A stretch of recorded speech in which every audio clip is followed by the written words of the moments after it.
அந்த மனதுருக்கத்தோடு பரிசுத்த ஆவியானவரும் சிலுவையின் அன்பும் சேரும் போது அங்கே வல்லமையான ஒரு காரியம் நடைபெறுது.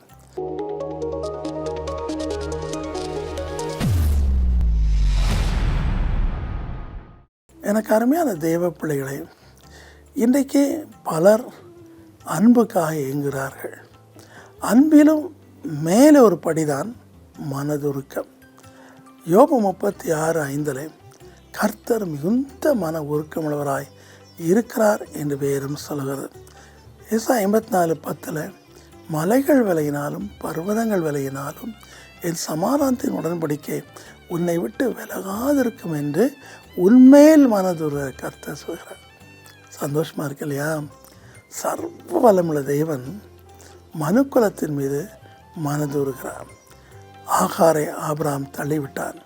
மனைவியின் ஆலோசனைப்படி அவன் வனாந்திரத்தில் போய் இஸ்மவேலோடு கூட தாகத்தோடு கூட சாகிற நேரத்தில் கர்த்தர் தூதை அனுப்பி அவரை காப்பாற்றுகிறார். எலியா சோர்ந்து போகும்போது காகங்களை கொண்டு போஷிக்கிறார். அவன் மனதுருகிறார். ஆம் பிரியமான தேவ ஜனமே, இயேசு கிறிஸ்து உலகத்தில் நடமாடும் போது ஜனங்கள் மீது மனதுருகினார் என்று சொல்லி மத்தேயு 9:36 பார்க்கிறோம். அதே போல் மார்க் 1:41 குஷ்டரோகியின் மேல் மனதுருகிறார். மனதுருகி அவரை தொடுகிறார். ஆச்சரியம். Against all the odds and regulations and rules of those Pharisees and Sadducees, பயங்கரமான கடினமான சட்டத்துக்கு எதிராக கர்த்தர் மனதுருகிறார். லூக்கா 7 நாம் பார்க்கிறோம். ஒரு விதவை தாய் தன்னுடைய ஒரே மகனை சாக கொடுத்து பாடையில் அவனை அடக்கம் செய்ய கொண்டு போகும்போது இயேசு மனதுருகிறார்.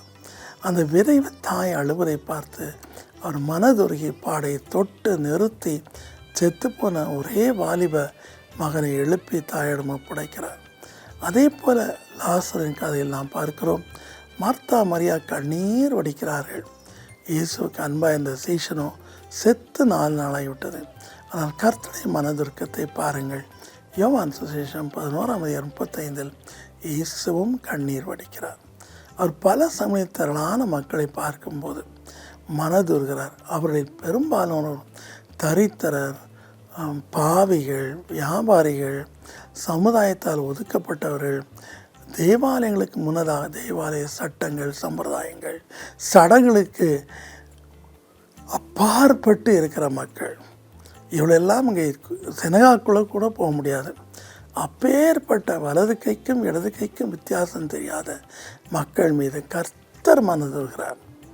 நல்ல சமாரியன் அந்நியன் மீது மனதுருகினான் என்று லூக்கா 10 பார்க்கிறோம். இன்றைக்கு இந்த மனதுருக்கம் தான் ஊழியங்களில் இல்லை. ஆகவே தான் பலத்த அர்ப்பணம் நடைபெறுவதும் இல்லை. வெறுமனே பிரசங்கம் செய்கிறார்கள், கை கொட்டுகிறார்கள், துதிக்கிறார்கள், எல்லாம் செய்கிறார்கள், வர்ஷிப் சொல்கிறார்கள். But do you have the compassion of the Lord Jesus Christ? அதைத்தான் நான் உங்களிடத்தில் கேட்கிறேன். அவருக்கு இருக்கிற மனதுருக்கம் உங்களுக்குள் இருக்கிறதா? That's very important. ஒரு சமயத்தில் ஒரு மனிதனை கொண்டு வந்தார்கள் ஆம்புலன்ஸில், மெட்ராஸ் மீட்டிங்கில். அவனுக்கு இங்கே ட்ரக்கியாசெல்லாம் பண்ணி குழாயெல்லாம் ஏற்றி அவன் செத்து கொண்டு இருந்தான். அப்பொழுடைய தாயோடு கூட ஒரு கேத்தலிக் சிஸ்டர்ஸ் மிகவும் அழுதார்கள். டாக்டர் சில மணி நேரங்களில் அவன் இறந்து விடுவான் என்று சொல்லிவிட்டு அவன் அப்படி தான் இருந்தான். கூட்டம் முடிந்தது. கூட்டம் முடிகிற வரைக்கும் அவன் அப்படியே ஸ்ட்ரெச்சஸில் படுக்க வைத்திருந்தார்கள். கூட்டம் முடிந்தது. நான் அருகில் சென்றேன். அருகில் சென்று பார்க்க மிகவும் பரிதாபமாக இருந்தது. ஒல்லியாக உடம்பெல்லாம் இறங்கி போய் உருவமே மாறி எல்லா இடங்களும் வீக்கம். காரணம் அவன் ஒரு குடிகாரன். ஐடியில் வேலை செய்தால் கூட குடிகாரன், ஸ்மோக்கரு, ஸ்விண்டில் த மணி எல்லாமே இருந்துச்சு. அப்போது நிறைய பேர் என் கூட இருந்தவங்க, பிரதர் இதெல்லாம் எங்கே குணமாக போகுது, நாளைக்கு சித்திரம் அப்படின்னாங்க. அப்படி நான் தாயை பார்த்து ஒரு கேள்வி கேட்டேன். அம்மா, உங்களுக்கு எத்தனை பிள்ளைகள் என்று கேட்டேன். அப்பொழுது இந்த தாய் சொன்னான், இந்த ஒரே மகன். இந்த ஒரு மகனுக்காக நான் வீட்டை விற்று விட்டேன், எல்லாவற்றையும் விற்று விட்டேன். நான் கடுமையாக வேலை செய்வேன். இவங்க அப்பா கிடையாது. அப்பா எப்பவுமே இறந்துட்டாங்க. சின்ன வயசுலேருந்து இவனை உருவாக்கி இன்ஜினியர் படிக்க வைத்து வேலைக்கு அனுப்பினேன். வேலைக்கு அனுப்பின பிற்பாடும் அப்பப்போ என்கிட்ட பணம் கேட்பான். நிறைய சம்பாதிப்பான், என்கிட்ட பணம் கேட்பான். நான் கூலி வேலை செய்து சேர்த்து அனுப்புவேன்.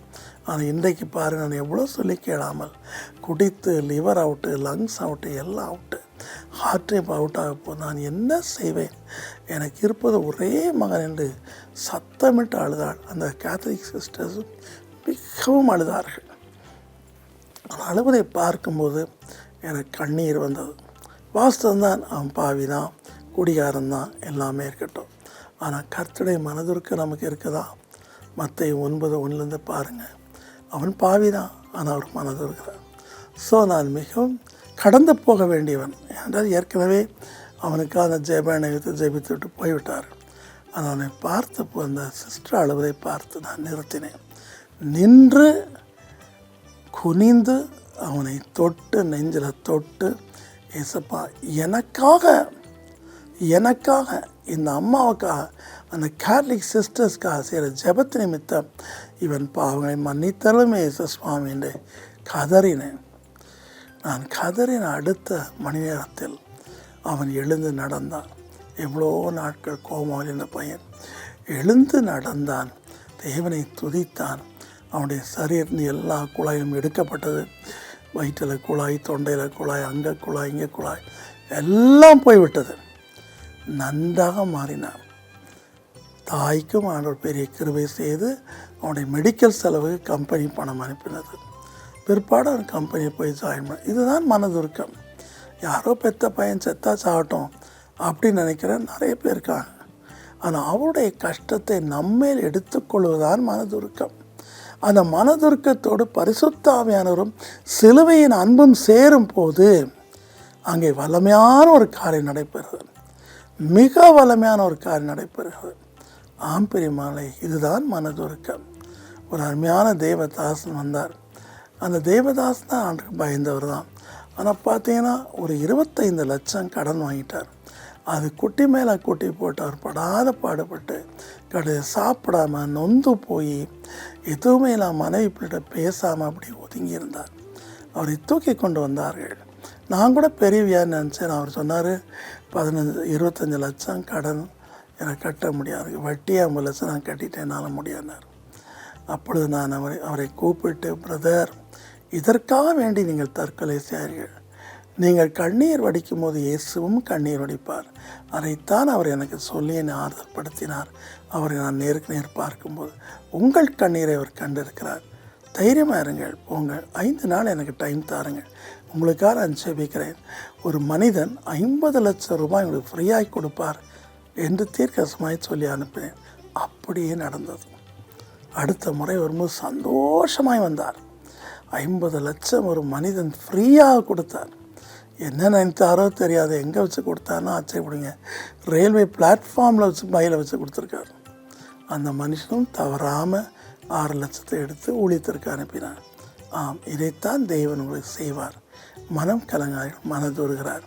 அவரிடத்தில் வாருங்கள், உங்கள் கவலை கொட்டுங்கள். ஏசப்பா, பூமியில் எல்லாருமே பாவியல் தான்ப்பா, பாவம் செய்யாத யாருமே இல்லைப்பா. ஆனால் நீர் எங்கள் மீது அளவற்ற அன்பை கொண்டு உடைய குமாரனை அனுப்பி மனதுருகி வியாதியஸ்களை குணமாக்கி கடலின் சீற்றத்தை எல்லாம் அடக்கி பசியோடு மக்களுக்கு உணவளித்து என்னென்னவோ அற்புதங்களை செய்து நெறிந்த நாளனையும் ஒடுங்கின மனதையும் ஆறுதல் படுத்தினேன். காயங்களை கட்டுனீரப்பா, உமக்கு நன்றி.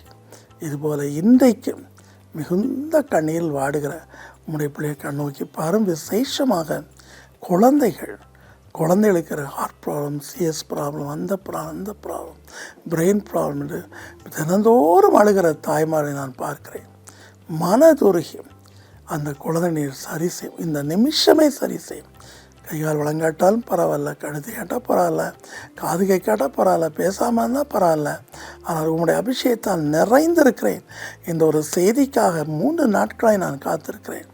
மனம் இறங்கி அப்படிப்பட்ட குழந்தை கையில் ஏந்தி இதை கேட்கிற ஒவ்வொரு தாயினுடைய குழந்தையும் சுகமாகட்டும்.